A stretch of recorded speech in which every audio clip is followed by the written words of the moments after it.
Hi అండి. ఈ కథ నచ్చితే లైక్ చేసి సబ్స్క్రైబ్ చేసుకోవడం మర్చిపోవద్దు. చీర కట్టుకొని ఎప్పట్లానే అందంగా రెడీ అయ్యి బయటికి వచ్చింది జాను. జాను చేతికి కాఫీ ఇస్తూ, ఎప్పుడు 7 గంటలకు వెళ్తావు కదా గుడికి, ఏ రోజు ఏంటి ఇంకా వెళ్ళలేదు? సాయంత్రం వెళ్తానత్తా గుడికి, ఈరోజు ఆఫీస్లో చాలా వర్క్ ఉంది, తొందరగా వెళ్ళాలి.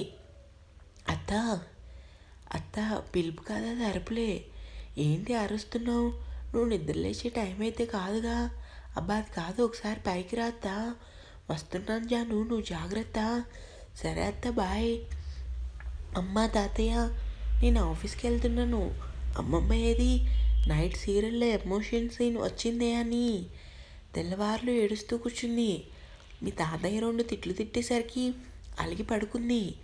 అమ్మమ్మ అప్పుడే లేవదు, కానీ నువ్వు వెళ్ళు ఆఫీస్కి. సరే అమ్మా. జాను ఆఫీస్కి వెళ్ళింది. ఎందుకే ఇల్లంతా దద్దరిల్లేలా అలా అరుస్తున్నావు? అత్త నాకు ఓణి కట్టవా? సంధ్య 2 కళ్ళు పెద్దవి చేసి, ఈరోజు వర్షం రావటం లేదు కదా బయట, నువ్వేంటి ఏదో తిన్నట్టు పిచ్చిగా మాట్లాడుతున్నావు? అత్త గారాబంగా చూసింది అరవి. ముందు నుంచి ఇందులాపవే.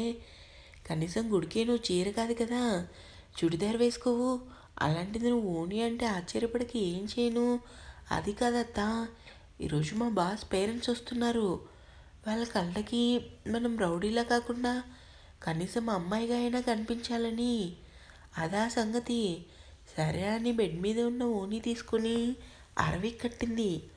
జుట్టేంటి అలా ముడిపెట్టుకున్నావు అని అందంగా జడేసి, మళ్ళీ కనకంబరాలు కలిపిన పూలని జడలో పెట్టి, మెడలో చిన్న చైన్ వేసి, చేతులకి సింపుల్గా ఉండే గాజులేసింది. వావ్ అత్త, భలే రెడీ చేసావు. ముందు ఆ కాళ్ళకి పట్టీలు పెట్టు. సరే అత్తయ్య అని అరవి తన 2 పాదాలకి సన్నని మామిడి పిందెల డిజైన్ ఉన్న పట్టీలు పెట్టుకుంది. ఎలా ఉన్నానత్తా? నిజం చెప్పనా? ఏంటత్తా? నిజంగా నా కొడుకు ఇక్కడే ఉన్న బలంగా నీకు ఇచ్చి పెళ్లి చేసేదాన్ని. అంటే అంత అందంగా ఉన్నానా? చాలా అని తన చేతుల్లో ఒటికలు విరిచి, ఇంకా వంటగదిలో పని ఉంది, ఇప్పటి వరకు నీతోనే ఉన్నాను, నుదుటిన చిన్న బొట్టు పెట్టుకుని వెళ్ళు ఎయిర్పోర్ట్కి. సరే అత్త అని నుదుటిన బొట్టు పెట్టుకుంది. ఇందులో నాన్న ఫోన్ రావడంతో అమ్మ వచ్చేసినట్లుగా ఉన్నాడని ఫోన్ లిఫ్ట్ చేసి, చెప్పండి సార్, రెడీ అయ్యావా? నేను బయట ఉన్నా. సార్ అయిపోయింది, లోపలికి రావచ్చు కదా, కాఫీ అయినా ఇస్తాను. వద్దే బాబు, నీ చేత కాఫీ పెరుగు అభిషేకం చేయించుకోలేను, ముందు నువ్వు రా, టైం అవుతుందని హడావిడి చేశాడు. ఓహో వస్తున్నాను అని కాల్ కట్ చేసి తన బ్యాగ్ తీసుకొని కిందకి వచ్చి, అమ్మా అత్త తాతయ్య అమ్మమ్మ వెళ్తున్నాను బాయ్, కాస్త తినేసి వెళ్ళేవాడిని. కిచెన్ రూమ్ నుండి బయటకు వచ్చిన దివ్య కూతుర్ని చూడగానే మురిసిపోయింది. సోఫాలో కూర్చొని పేపర్ చదువుతున్న జయచంద్ర అరవింద్ చూడగానే సంతోషంగా పైకి లేచి, చాలా అందంగా ఉన్నావు బంగారు తల్లి. థాంక్స్ తాతయ్య. అరవింద్ నుదుటిని ముద్దు పెట్టి, జాగ్రత్త. సరే తాతయ్య బాయ్ అని బయటికి వచ్చింది. ఏంటో ఈ పిల్ల ఎప్పుడు తినకుండా వెళ్తుంది, అందుకే దాని బ్యాగ్లో బాక్స్ పెట్టాను, ఆఫీస్లో తింటుంది. దివ్య నువ్వు బాధపడకు. సంధ్య మాటలకి దివ్య నవ్వుతూ చూసింది. ఎయిర్పోర్ట్కి టైం అవుతుందని చికాగ్గా ఉన్నాడు రానా. అరవి ఎంతకి బయటికి రాకపోయేసరికి కోపంగా ఇంటివైపు చూశాడు. ఆ టైంలోనే మన అరవి నవ్వుతూ బయటకు వచ్చింది. ఆమెను చూడగానే అప్పటి వరకు ఫేస్లో ఉన్న కోపం చికాకు అన్నీ పోయాయి. మొదటిసారి ఆమెను ఆఫ్ సారీలో చూసేసరికి అతని మైండ్తో పాటుగా మనసు కూడా డిస్టర్బ్ అయింది. నవ్వుతూ నడుస్తున్న అరవి అందాన్ని తన ఫోన్ కెమెరాలో బంధించి అపురూపంగా ఆమెను చూశాడు. లేత గులాబీ రంగు ఓని, ముదురు నీలి రంగు జాకెట్టు, పరికిణీలో ఆమె ఎంత అందంగా ఉంది. అసలే ఆమె రంగు ముట్టుకుంటే కందిపోయేలా ఉంటుంది. ఆమె ఏ ఓణిలో ఆమె అందం మరింత రెట్టింపైంది. కింద నుంచి పై వరకు ఆమెని ఒక అద్భుతంలో చూశాడు రానా. అతని చూపులు మన్మథ్ బాణంలో ఆమె మనసు గుచ్చుకున్నాయేమో. చిన్నగా తలను పైకెత్తి అతని వైపు చూసింది. రానా వెంటనే ఫేస్ పక్కకు తిప్పుకున్నాడు. ఏంటిది ఇలా ఉంది? ఈరోజు ఎలా అయినా దీంతో జాగ్రత్తగా ఉండాలనుకున్నాడు. అరవి కారెక్కి రానా వైపు చూసింది. పొద్దున్నే ఏమైంది, నీకు కోపంగా ఉన్నావు? ఫోన్లో కోపంగా మాట్లాడావు? మరి ఇంత లేట్ ఎందుకు చేసావు? నేనా? మరి అయినా ఏంటి అవుతారా? బాలేదా? నీ ఫేస్కి అస్సలు సూట్ కాలేదే.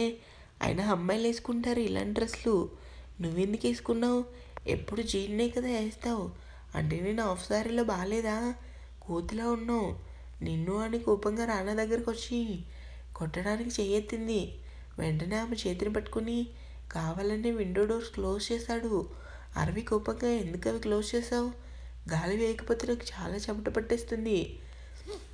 మరి క్లోజ్ చేయక ఏం చేయమంటావు? గ్రహాంతరవాసి ఎప్పుడు లేనిది ఇలా ఆడపిల్లలా రెడీ అయింది కదా, చూసే జనానికి ఫిట్స్ రాకుండా ఉంటే చాలు. అరవి ఉక్రోషంగా, సైతానికి వచ్చే నువ్వే కదా రోజు నన్ను అబ్బాయి అంటున్నావు, అందుకే ఈరోజు ఓని వేసుకున్నా. కానీ నువ్వేంటి మళ్ళీ అబ్బాయి అని అంటున్నావు? నువ్వు 2 కళ్ళు ఎక్కడ పెట్టొచ్చావు? నీకు అసలు టేస్ట్ ఏం తెలీదు. అయినా నేను అందంగా ఉంటాను, మా తాతయ్య కూడా చాలా బాగుంటామంటూ నుదుటిని ముద్దు పెట్టాడు. ఏంటి ముద్దు పెట్టారా? అంటే నీకు ఇప్పుడు నేను ముద్దు పెట్టాలా? అరవి కోపంగా నేను అలా అన్నానా? నోరు తెరిస్తే చాలు ఒక్కోసారి వంకరగా మాట్లాడతావు. అయినా నా డ్రెస్ ఎలా ఉందో అని నిన్ను అడిగాను చూడు, నా చెప్పు తీసుకున్నాను నేను కొట్టుకోవాలి అని. మూతి 30 వంకలు తిప్పుతుంటే వెంటనే తన చేత్తో ఆమె బుగ్గలు పట్టుకొని దగ్గర లాక్కొని, ఏంటే వాయిస్లో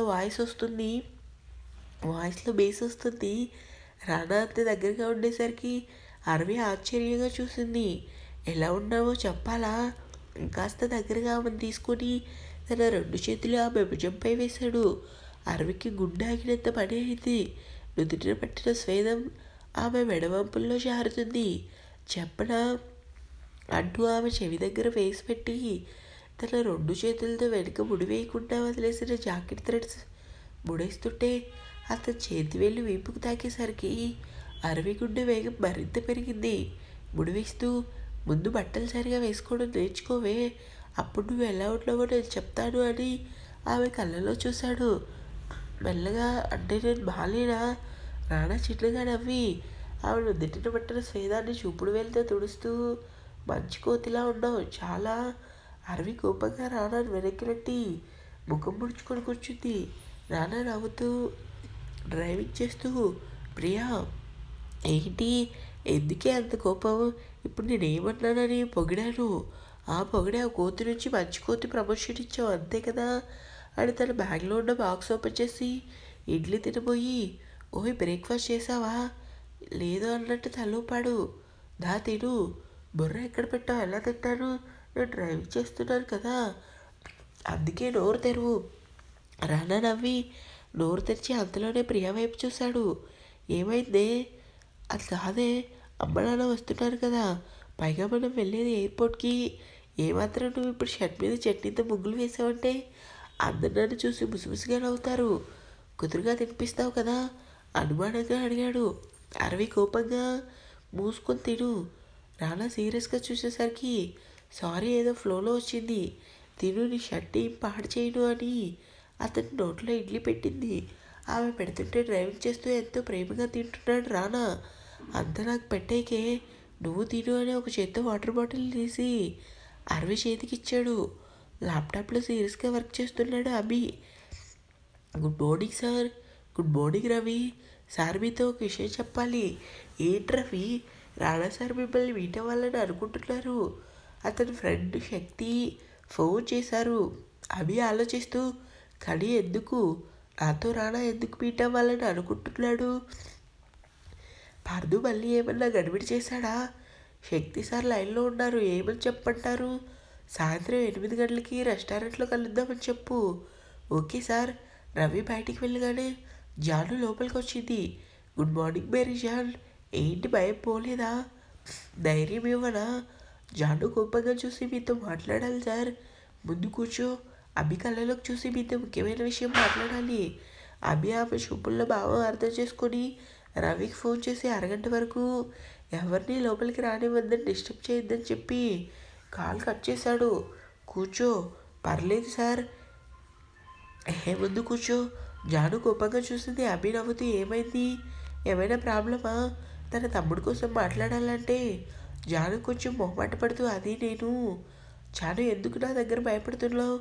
చెప్పాలనుకునేది ఏదో సూటిగా చెప్పు. నా మీద నమ్మకం లేదా? ఒక్కసారిగా అతని కళ్ళలో చూసింది. ఎక్కడ లేని ధైర్యం వచ్చింది ఆమెకి. మీ తమ్ముడు కోసం మాట్లాడాలి సార్. ఏం మాట్లాడాలి జాను? అది మీ తమ్ముడు మా చెల్లికి ప్రపోజ్ చేశాడు. అభిషాక్గా ఏంటి వాడు ప్రపోజ్ చేశాడా?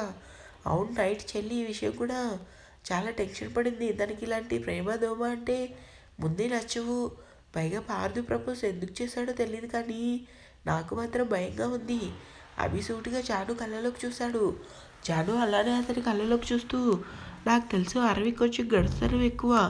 తప్పు జరిగితే సహించలేదు. అందుకే ఆ రోజు ఆశ్రమంలో గొడవ పడింది. కానీ మీ తమ్ముడు అప్పటి నుంచి తనని ఏదో ఒక రకంగా ఇబ్బంది పెడుతూనే ఉన్నాడు. కానీ సడన్గా ప్రపోజ్ అంటే నాకే నమ్మబుద్ధి కావటం లేదు. కానీ అభి గారు పార్దుకు చెప్పండి. మీ మాట తను వింటాడు కదా. కోపంలో ఏదో ప్లాన్ చేసే తనకి ప్రపోజ్ చేశాడని అనుకుంటున్నాను. ప్లీజ్ మాది మిడిల్ క్లాస్ ఫ్యామిలీ. సార్ మా జోలికి రావద్దని చెప్పండి అని తలదించుకుంది. అభి ఏం మాట్లాడలేదు. జాను మాటలు విని బైక్ లేచి విండో బయటకు చూశాడు. జాను బైక్ లేచి అభి దగ్గరకు వచ్చి, మీ తమ్ముడు గురించి తప్పుగా మాట్లాడాను, నన్ను క్షమించండి అభి గారు. జాను మాటలకి వెనక్కి తిరిగి, వాడు చెడ్డవాడే కానీ మరీ అంత చెడ్డవాడు కాదు. ఇంకెప్పుడు వాడు అరవి జోలికి రాడు సరేనా? మీ తమ్ముడు చెడ్డవాడు అని నేను అనటం లేదు. నాకు తెలుసు జాను వాడు పద్ధతిగా ఉండడు. అదే వాడితో వచ్చి చిక్కు అని ఆలోచిస్తూ రానా అందుకే నాన్నతో ఏదో మాట్లాడాలి కలవాలి అంటున్నాడు. అంటే ఈ విషయం గురించేనా అనుకున్నాడు. జాను ఏడుస్తూ, మీకు కోపం రప్పిస్తే నన్ను క్షమించండి అభి గారు.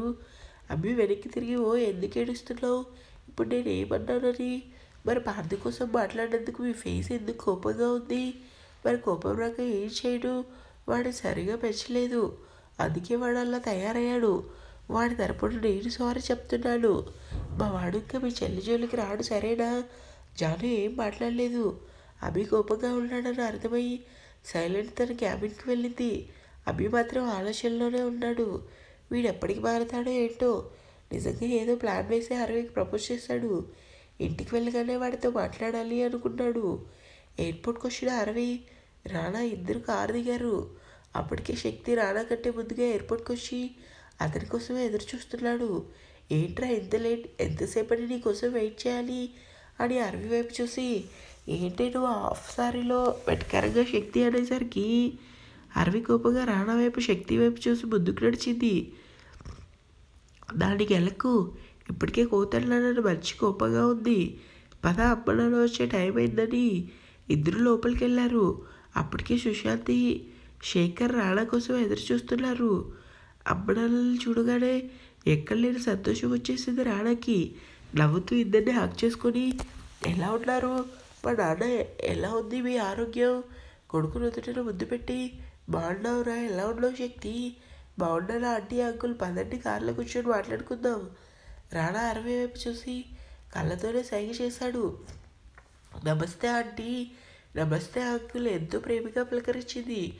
శేఖర్ నవ్వుతూ, చాలా అందంగా ఉన్నావుమా, అచ్చమ్మ మహాలక్ష్మిలా ఉన్నావని ప్రేమగా అరవి తల్లి విరి ఎవరో అన్నట్టు చూశారు రానా వైపు. నాన్న తన మణికం పిల్లలో వర్క్ చేస్తుంది, పేరు ప్రియా. సుశాంతి నవ్వుతూ, చూస్తుంటే చాలా పద్ధతిగా ఉందిరా ఈ అమ్మాయి అని ప్రియా నుదుటిని ముద్దు పెట్టుకుంది. రానా తన భార్య వైపు చూసి ఎంతగానో మురిసిపోయాడు. ఇంతలో ఎక్కడి నుంచి వచ్చాడో తెలియదు కానీ పార్దు అరవి దగ్గరికి వచ్చి ఒక్కసారిగా ఆమె చేతిని పట్టుకున్నాడు. ఊహించని చర్యకి అరవి షాక్ అయింది. ఒక్కసారిగా అరవి దగ్గరగా వచ్చి ఆమెను హక్ చేసుకొని, లవ్ యూ, నేను చెప్పిన ప్రపోజల్ కోసం ఏం ఆలోచించావు అరవి? ఎంతో ప్రేమగా అడిగాడు. శక్తి భయంగా రానా వైపు చూశాడు. అప్పటికే రానా ఫేస్ అంతా మాడిపోయింది. కోపంతో అతను దవడకంటలో చేతి పిడికిలు బిగించుకోవటం జరిగాయి. అది మామూలు కోపం కాదు, భీభత్సమైన కోపం. ఉరిమి అరవి వైపు చూశాడు శేఖర్. సుశాంతి ఒకరి ముఖాలు ఒకరు చూసుకొని రానా వైపు చూశారు. ఇంకా ఉంది కీప్